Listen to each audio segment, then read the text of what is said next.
பாவங்கள் தீர கையேந்தி மன்றாடினோம். அல்லாஹ்வின் வீடு வந்தேவும் அடிமைகள் ஆஜராகினோம்.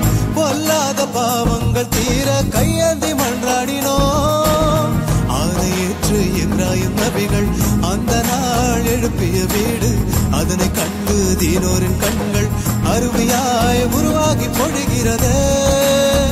அர்